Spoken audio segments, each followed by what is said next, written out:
So our talk today is all about what it feels like when something feels right.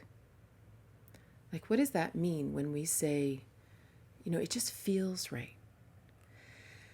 And the reason I want to talk about this is that I think this mechanism inside of us, we've lost connection with it. We kind of don't know what feels right. We maybe know what feels wrong sometimes, but it's confusing. And when we don't know what feels right, we get stuck because we don't know how to make decisions. Someone says something and that person says something and we don't know which is true. Well, we should know which is true. It's a natural human ability. And I don't mean human in our animal sense. I mean in our divine physical sense. Our human, our complete divine and physical being. We have the ability to determine what is right. And I don't mean right, wrong. I mean right on our path. What is truth? It's like when you're talking to someone and they say one thing and you go, and then they say another thing and you go, that's the truth, right? Deep down, we should be able to discern fact from fiction. We should be able to discern when someone is telling the truth and when they're lying. It's like on a very basic level, forgetting even about our divine self, but an amoeba, at a very amoebic level, an amoeba naturally goes toward what is life-giving and it goes away from what isn't. Over our lives, many of us, me included, we've lost this ability to discern what is life-giving and what is not. And there's a lot of different reasons for that. And so we're going to dive into those reasons. The reason we should be a walking litmus strip. You know how people learn how to dowse? You use a pendulum maybe to ask yes, no answers, or you use dowsing rods to figure out, and if they cross, it means it's a yes, that kind of idea. We often use things like that to determine this question, to determine, is this right, is this wrong, is this fact, is this fiction? My personal belief is, and dowsing's cool, but I believe that we are a dowsing rod. We are a dowsing pendulum. That if we simply listen within, the answer will come yes or no. And that's all we need to know. But we've lost the connection to that litmus strip. The litmus strip is coming up wrong. So even though it may go in and it should be telling us that this is true, we can't tell anymore. And we think things like, I don't even know what's right anymore. I don't know who to listen to. I don't know what to think. I don't know. It's all so confusing. Well, it shouldn't be confusing. Our truest self, like when we teach about satya, if we teach about truth, even the actual word righteousness, the true meaning of that, not what the world did with it, not what religion did with it, but the meaning of the word righteousness means in line with your divine truth. Right? It's not the path of righteousness isn't some pride or judgmental thing of someone else's sin or something like that. It has nothing to do with that. That was just a bad use of it. True righteousness is exactly what I don't even like saying the word. It's been used so badly, right? Right? I always laugh when I edit my videos and my audio and I realize how often I say right. So now that I've said it to you guys, I'm going to be super self-conscious of it. But this ability to discern truth, not truth, truth, not truth, this should be extremely clear, right? There should be silence in our mind. We go, yes, no. None of those other voices get to play. So I just want to talk about why it's so hard to know when something feels right. So one of the interesting things is, if you ever read George Orwell's book, 1984, there's a phrase he uses in this book called doublethink. And doublethink is the foundation of what I want to talk about today. Doublethink is when you're told one thing, but your personal experience of it is something else. But because whoever's telling it to you is in power over you, could be parents, teachers, bosses, partners, society, whoever, because their belief or what they're saying is opposite what you feel, there becomes this dissonance inside of you where you start to question your own sanity on some level. You're like, well, how can everybody think this? But I think this other thing. My reality's different than what's being told to me. And what happens is, in the beginning, you might fight it. You might go, no, that's not true, that's not true, that's not true. But then eventually something happens. And in order to simply survive and stay sane and still be able to go to work, or, I don't know, stay married or have some kind of sanity in the family, we release what we know to be true. And it isn't that we necessarily adopt the other belief, but it's like we go into neutral. And we just don't even know what to think. So I'm just going to float over this one. I'm just going to let all the crazy just go, because I don't even trust my own truth mechanism any longer, right? So in 1984, in the book, for example, this was how they would control the people, because the whole point was how to control the people. Well, doublethink is the one thing psychologically that they could do to make sure people didn't trust their own truth mechanism, what we're talking about today. So they would have slogans up on billboards and repeating that war is peace, freedom is slavery. And they would just repeat these over and over and over again. And even mathematically, this is, I don't know if you ever see any of this around, but they would tell you that 2 + 2 is 5. And of course, in the beginning, you'd say, no, 2 + 2 is 4. And they'd say, no, 2 + 2 is 5. And you had to repeat it until you believed it, until it was the only thought you could have. So now imagine we take this into our current life, right? How often have we been told something like 2 + 2 is 5, even though deep down we know that 2 + 2 is 4, but there's no chance of arguing it. Maybe we're a child. Maybe we're 3 years old. Maybe we're young. Maybe we're whatever, right? But the bottom line is, it creates this dissonance in our mind, like, no, it's not true, it's not true. And eventually, if the pressure is high enough and we have no choice, we will disengage from our own truth mechanism just to survive, because we just can't keep up the fight, right? So what's interesting about this, so now we fast forward to today and we say, well, why can't I hear the truth? And it's like, because we've been trained by various people in our life. And again, it's not about demonizing anybody. We all have come out of the same pot, right? It's just an awareness, right? The intention of this isn't to demonize our parents or the schools or the government or whoever. The point is just to be aware of it inside of us, to say, where is there doublethink in my life? Where are the places where the world has shown me one thing that is opposite to my experience, that might have caused me to disengage from my own truth mechanism? It's an important question, right? These are just examples I'm giving, right? So imagine, let's look at our upbringing, right?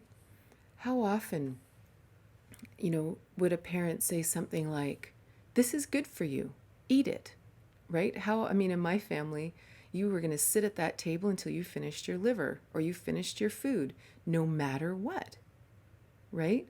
So, and this is a very subtle seemingly unimportant example. But it is good for you to finish your meal. Inside, you're full, or you don't like it, or whatever. These two worlds don't exist together. They're not the same. They're saying, this is good for you. And you're saying, no, it's not. I don't like it. So just imagine that in the world. Maybe in a relationship, maybe in a marriage, maybe in a job. And they're saying, this is good for you. You should take this training. You should do this. You should act this way. And inside you're going, but I don't want to. I don't like the taste of that. It doesn't make me feel good. I don't want it. But we've been trained from a very young age to say, disengage and just do it. Otherwise, you don't get to watch the movie later, right? This is just it's just an important thing to be aware of if this was part of your childhood. Or, I'm just doing this for your own good. And then maybe you got hit, or maybe you got grounded, or maybe you got whatever.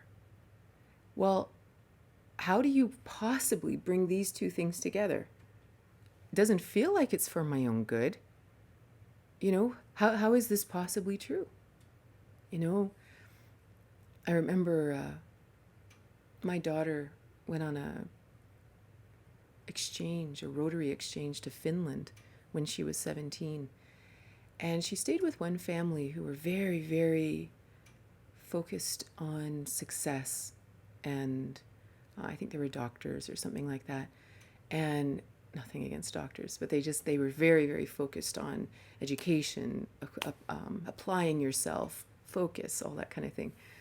And when their children, their teenagers, would play the piano, the parents would stand behind them and smack them every time they made a mistake. Right? Well, think of what this sets up, right? It sets up, one, a hatred for those children of playing the piano. And I'm only doing this for your own good. I'm teaching you focus. I'm doing, of course, the truth is what they're doing is setting up fear, and a fear of getting hit, a fear of getting criticized for making any small mistake. This is doublethink. It's subtle, and it's a part of many of our cultures. But it is doublethink, and it disconnects us from knowing what is really on our path. So you imagine, take these kids who are playing the piano. Then they go out into the world, and they're faced with a question. Do you want to do this, or do you want to do that? Do you think they'll have any connection with what their path is? What feels good to them? When we talk about following our bliss, it's not just about doing whatever we want. It's following that little voice inside that says, yes, my heart lifts when I want to do that.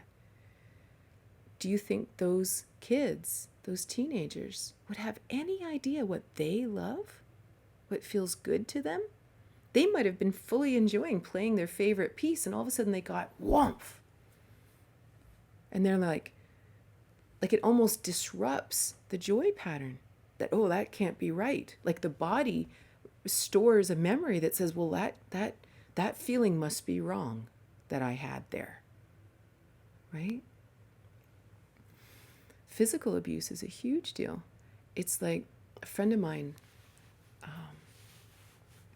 her dad was super abusive to her, beat her and her 3 siblings almost every day, her mom, blah, blah, blah. But the weirdest part was that they would go to church every Sunday, and they would sit right up front and center, everyone looking perfect, and he was careful to make sure there was no bruises showing and whatever. And this messed my friend up so badly. I remember we were hanging out about 4 years ago, and so she'd be at that point in her early 40s, and she says, I really think that I must have had it wrong, because there's all these pictures in our photo album of us being a really happy family, and everyone in the community really liked him. So, maybe my memory's wrong. Maybe it didn't really happen. Maybe, and none of this was true. It really did happen. But it was so confusing to her because he presented himself as such an upstanding citizen out in the world to a little girl, it was this ultimate doublethink. Like, so is this what good people do? Is this how good people treat their children? Is this how good people treat their wives? Right? This is, even though inside it feels awful, she's in pain, she's in fear, so all of a sudden, the fact that she's afraid, the fact that she's in pain, the fact that she's, a million feelings, none of those seem to matter because the rest of the world is saying this is okay. And she doesn't have, at 6 years old, 10 years old, she doesn't have the ability to look out into the world and see the big picture and understand that he was simply abusive. So she is going to adjust her inner mechanism to somehow make her truth incorrect. Right? And to this day, she still wrestles with it. She still struggles to be able to trust her own truth. Because that deep, deep wiring, that filter that changed when she was a child that said, your truth doesn't matter. And even if your truth does matter, it's going to drive us crazy if we hold on to it.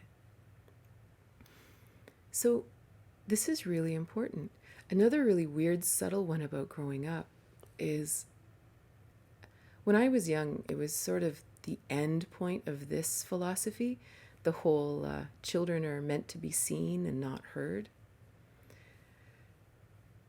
Well, imagine how silly that is. Imagine for a moment, imagine your divine self, your divine being inside your soul. Well, my soul was just as interesting 50 years ago as it is right now. It might have even been more interesting 50 years ago because it didn't have a million weird experiences that might have twisted me out of my natural shape.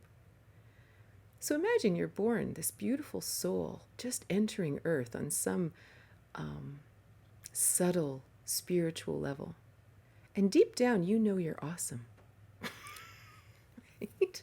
We know that we are these divine, incredible beings who can hear and see things that others can't and what have you, and we have connections, and maybe we see the world in a billion colors, and we're telepathic and empathic, and we're amazing beings. But then we're raised in a family that keeps saying, shh, you've got too much to say. That's what we heard in our house. You've got too much to say. You can imagine that we were all a little chatty. And this subtle thing that says children are meant to be seen and not heard, that says your opinion and your perspective is not important. Shh. Unless you prove yourself to be worthy of speaking in company, you will stay quiet. And again, this is a very subtle, strange teaching that not only were we may be raised in, but our parents were, and our grandparents definitely were. So now all of a sudden, if I have a divine truth inside of me, whatever you want to call that, let's call it a subtle truth, or a truth that I can't necessarily explain to you, in the same way that a child may know something even though they can't describe it or have the language for it or the context for it. That's a lot of our life, that there's a truth inside of us that for some reason we just can't explain, right? Just like a child. Well, if we were taught that that wasn't important or that wasn't real, it's only real if you can prove it. It's only real if you can impress people with it. It's only real if you can make money at it or something. We aren't going to listen to that. So instead, again, our intention with this talk is learning to actually reconnect with that truth. For us to know that even if I can't put it into words, even if I've been taught my whole life to just sit down and shut up, like whatever it is, the training, the mantras that we were raised in, my truth matters, whether you agree with it or not. Whether you jump up and down and freak out and hate it and whatever, it's okay that you disagree. But my truth matters. And this is a huge muscle to develop inside of us. To know that no matter what, my truth is valid. Right?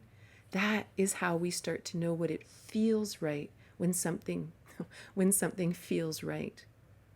That's the only way. It's that, um, it's that practical, right? It's that much a part of our life. Another interesting place where we learn this, where this doublethink really does a number on us, is school. And I have a lot of bones to pick with most education systems, mostly, and it's not even that. I mean, I did well in school, but I think maybe that helps me because our education system, in my opinion, the world according to Katrina, was created by people like me, whose brains work like me. Maybe not completely, but we're kind of eggheads, right? We're academics. We like to memorize things. That's the thing. So because a bunch of people who love to memorize things created a school system, those who could memorize a lot were considered intelligent. And even when I was in school, I mean, I'm good at memorizing things. I was that kid, that 5-year-old kid who memorized stuff. Like, that was just how I was wired. It's not interesting. And I would look around thinking, but it's not right. Just because I can memorize things doesn't mean I'm smarter than anyone else. That person is super smart. That person's super smart. They just don't do this, right? I went to university, studied mathematics, and I would never recommend that to anybody. I mean, I don't think it means you're smart. I don't think it makes you smart. Like, it's not even, it's just a one kind of mechanism. So now you imagine you have a classroom of kids, and for some reason, those 2 kids are over there are considered the smart ones, and everyone else isn't. Well, that's not true. And every child in there knows that on some deep level, that, no, but I'm smart too. I can do stuff. I'm a good person. I'm interesting. I'm excellent at this and I'm excellent at that. How come those 2 are the smart kids? That doesn't make any sense. Right? This is truth. This is what I genuinely believe, right? That intelligence isn't marked by that. So all of a sudden you're sitting in this classroom and the vast majority of the kids in the class are being told that, well, you're not as smart as they are. And you're like, yes, I am. This is a massive thing to sit in school for 13 years being told something that doesn't line up with your soul's truth, right? Your soul's truth. And realize this weird doublethink may have begun when we were 5 years old. And we just accepted it as reality. Because what else did we have? We didn't have 10 different schools that graded people in different ways. We had one school. And this began very, very early. And imagine how this applies in your life. So you believe something, you know something feels true to you, and someone else who might have now been considered one of those 2 people says, oh no, but they think this, so therefore they're right. And you're like, yeah, but that doesn't sound right to me. Every single one of us matters. Every single one of us is divinely connected. Every single one of us, our perspective is important. Right? There's no such thing as those 2 people are the smart kids. This is a massive systemic doublethink that really disconnects us from our ability to honor our truth. Right? The other weird thing that always bothered me when I was in school was the weird doublethink about teachers. Now realize both my parents were teachers, so I don't have some hate on for teachers.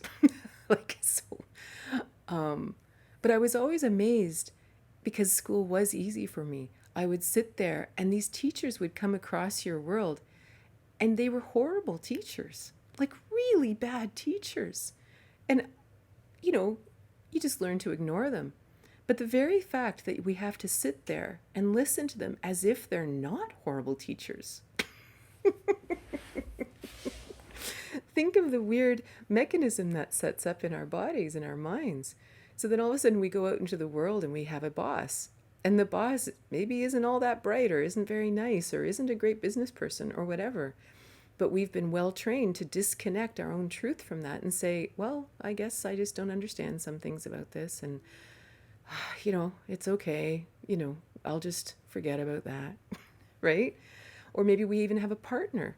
And maybe the partner is super wordy and likes to argue and likes to, is sort of clever in the manipulation world, right? If they talk long enough, you'll kind of think, well, maybe I am wrong. I guess maybe they are right. I don't know. Because we've been taught to not trust ourselves. That those who can speak the best, well, maybe they're right. Right? So this is a really, again, it's not about, it might be interesting to sort of write down all the people who you might have experienced this with. But really the key to this is just knowing that your truth matters.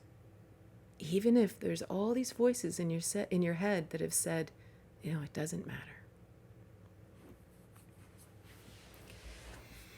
So the last part that I want to talk about, so these are all sort of things that have happened to us that have created this dissonance inside of us that doesn't allow us to hear our truth.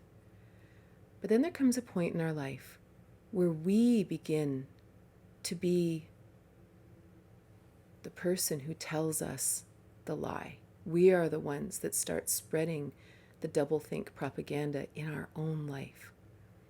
And this is where we are living a lie.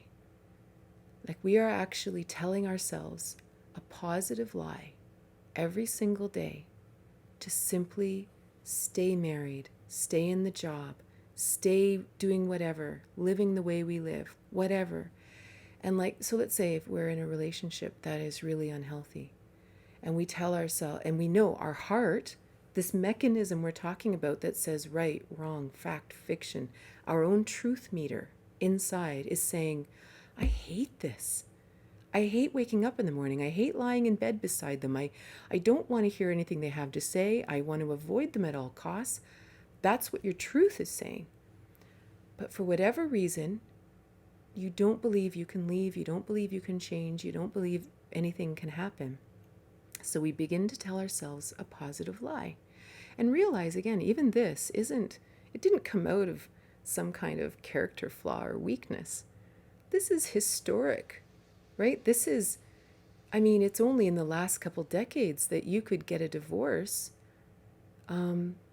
without an explanation, without having it to be adultery, right? Probably that was the only reason you could get a divorce. And even abuse wasn't even, that didn't matter in most countries, right? So the fact that if you're stuck there, that our psyche as a self-preservation mechanism starts to tell ourselves a positive lie, it's a very natural survival technique, very unconscious part of our psyche. It says, well, at least there's food on the table. Well, not everybody has it as good as I do. Yeah, well, you know what? It's okay. It's not like he's going to the bar every night and we start telling ourselves this in order to survive. So this is an ancestral survival mechanism. It's not a character flaw. But it is important to be aware that if in 2021, we are telling ourselves a positive lie about anything in our life, we are now setting up the double think inside of ourselves every day. It's not our parents, it's not the school, it's not the government, it's not anybody else, it's us. And because we are telling ourselves this, we can't hear truth in any other aspect of our life, because we are literally, it's almost like if someone came to you and said, yeah, but is that really how you feel? It doesn't matter how I feel. We cannot go into what I feel, because if I go into what I feel, then I'm going to have to admit to myself that I'm lying to myself. So we're not going into that. So suddenly how I feel is a locked room stuffed away in a corner, and we aren't going there. But the problem is then we can't go there on any count. So all of a sudden, that's our marriage, that's our job, that's our relationship with our friends, that's our everything, right? We've completely locked away our own ability to feel the truth, to feel what's right. And again, so the only avenue there is just to be aware and to start allowing ourselves to tell ourselves the truth, right? That's all. And it might be a gradual process. It might be just allowing ourselves to say, I'm unhappy. I don't feel loved here. I feel abandoned. I want something different in life, right? We just maybe simply have to start saying truths to ourselves. And what's interesting, as soon as I say that and I say, I'm actually quite unhappy, and then I feel what that feels like in my body, there's a visceral feeling. Okay, that's what truth feels like. Oh. If I say, everything's fine, don't you worry about me. Right now, I have a visceral truth, visceral feeling in my body. Okay, that's what a lie feels like. Right? So you can kind of like think about the things you tell yourself, and you can sit and play with it, right? Sit in quiet meditation and repeat different mantras, different lines, different sentences, and go, does that feel like truth? Does that feel like a lie? What does that feel like? Because this mechanism, this ability to feel what feels right, is a visceral thing.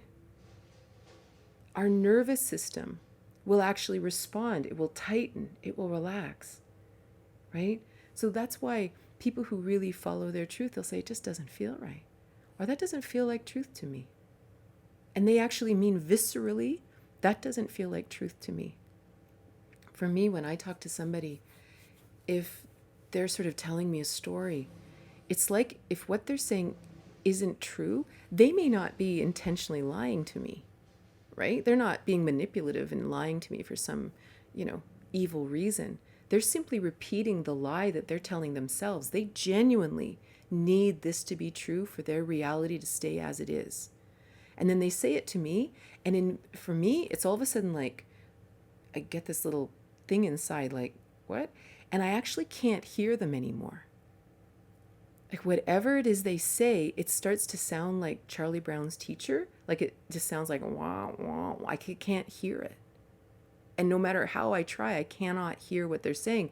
So I'll kind of start doing this like, can you say that again? I'm having trouble understanding what you're saying. And I don't, and it's not a judgment. I can't hear it anymore. I don't know it just doesn't make any sense to me. It just sounds like gobbledygook, right?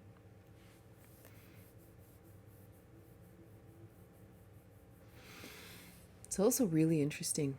If we are telling ourselves a positive lie in our life,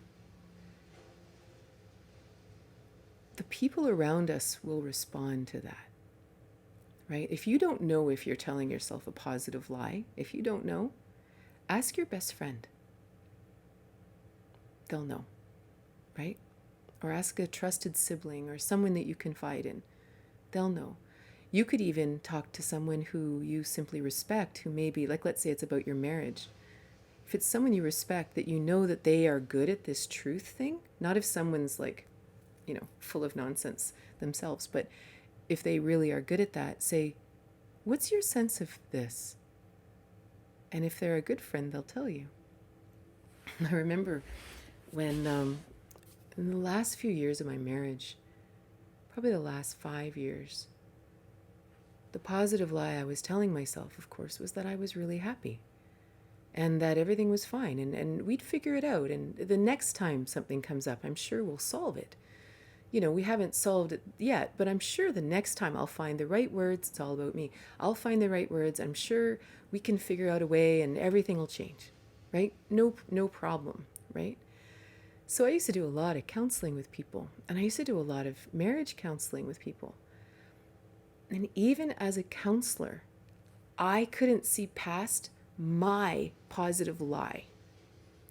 So if a couple was sitting in front of me, especially if their marriage was anything like mine, I would continue Well, let's find a way to solve this. Yep. Oh, don't you guys worry. Oh, it doesn't matter about all that other stuff. Doesn't matter how you're really feeling deep down.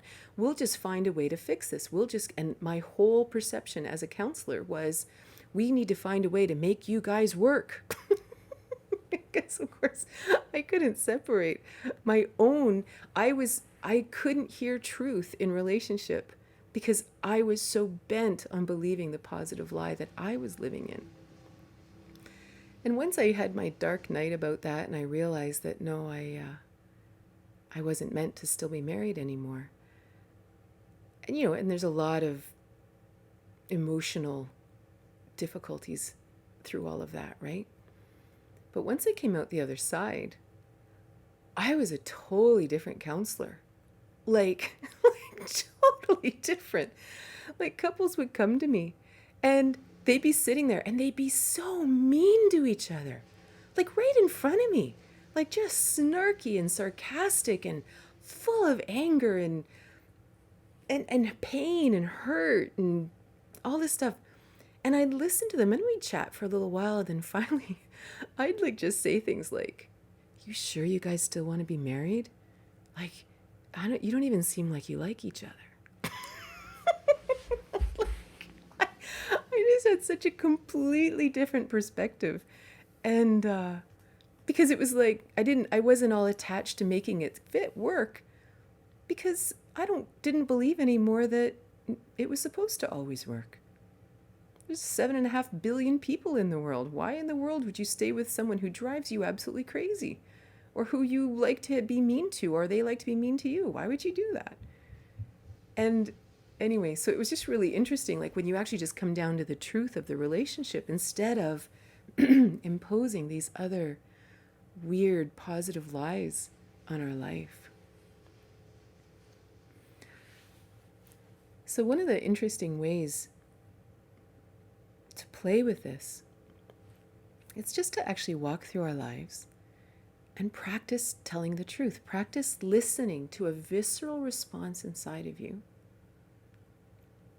And just do that. Speak that. And it can be anything. It can be walking through your day and asking the question, okay, what do I do next? And an answer comes. And then maybe your brain tries to talk you out of it because you're like, oh, no, it'd be more efficient if I did that. Instead, you actually just do what the body responded. Go do that. And the reason for this isn't because it's right or no, that's the wrong word, but it's because we're practicing developing the muscle of what that visceral response to the next step is, or what our truth is. Like we're strengthening that muscle. And one example that I genuinely do all the time, almost every day, is when I go for a walk or a bike ride or anything. And this sounds really silly, but I actually do this. I walk down the street and I come to a corner and I'm not sure where I'm going to go, and my body wants to turn left. My brain's going to say, well, yeah, but, and my body goes. So I turn left. And I go, again, this sounds so silly, but it's like this muscle gets strengthened that I'm going to trust my truth, even as something as silly as which way am I going to walk to town, right? Imagine even that message to self, to soul, to say, it doesn't matter how small the decision is, your opinion matters most. Your perception matters most, right? That if I can trust it in the silliest thing like that, then I can definitely trust it in the big questions, right? That is frightening about counselors. Oh, it's so true. I need to be my therapist. Well, that's why, like, for me, like, even the idea of doing, because I do lots of one-on-ones with people. I love doing one-on-one counseling with people, but I don't really consider it counseling. I consider it,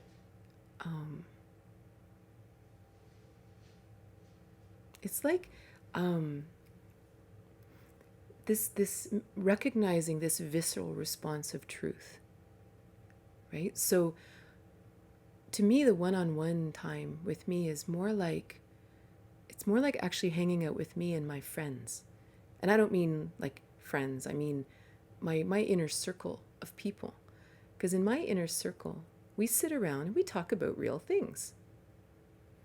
And oftentimes we are searching for truth, right? Whether it's philosophically, whether it's in our lives, whether it's in the world, who knows? But we're always pondering truth. This is always the question. It doesn't matter whether it's relationships or children or what's going on in town. Like, who knows? And what happened, and what this space is that we hold, and again, we don't do this on purpose, it's just how we're wired, is I might come in there, just, I'll be walking to my friend Nelda's place, and so I'm thinking about all this stuff, and thinking about this and thinking about that, and then I had this thought came in, and this thought came in, and she'll just sort of look at me, right? And I'll kind of, as I've said it out loud, my body is the litmus strip. It's like, wow, that's not quite right.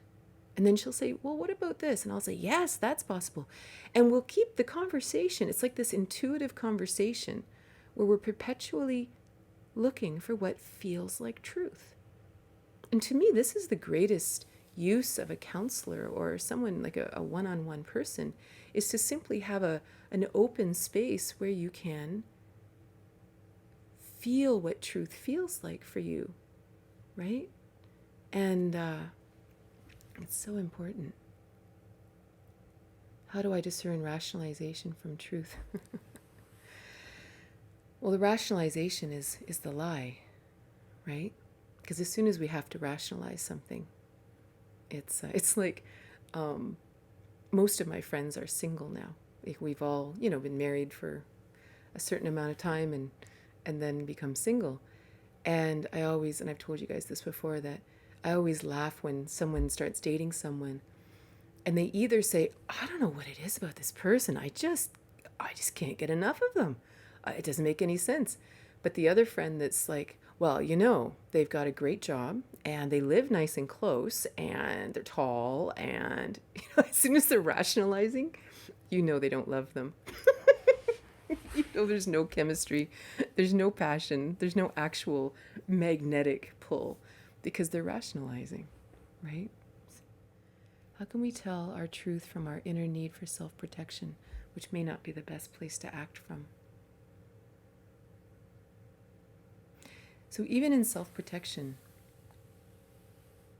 we have to begin with truth, because it's very possible that who you're with isn't safe. And that is a truth, even though our mind might want to believe they're safe. And if we've had a lot of difficulty in our life, then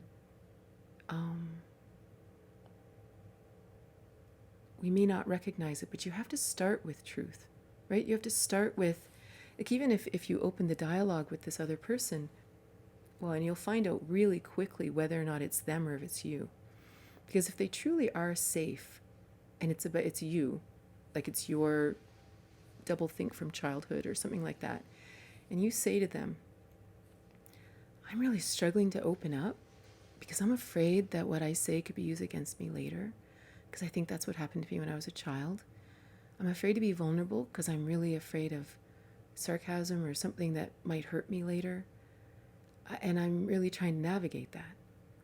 If the person you're with is safe, they'll say, wow, I'm so glad you said that. All right, let's just take this slow. Let's chill. I'm really appreciative that you opened that up for me. If they aren't safe, they'll say, what the hell is your problem? Why are you doing this? Why do you know what I'm saying? So this simple act of sharing this with someone will tell you whether or not this is something you need to work on, or whether or not your soul is absolutely correct and self-protection is exactly the answer, right? So thank you so much for joining me today. I look forward to seeing you again, and I hope you have a wonderful day.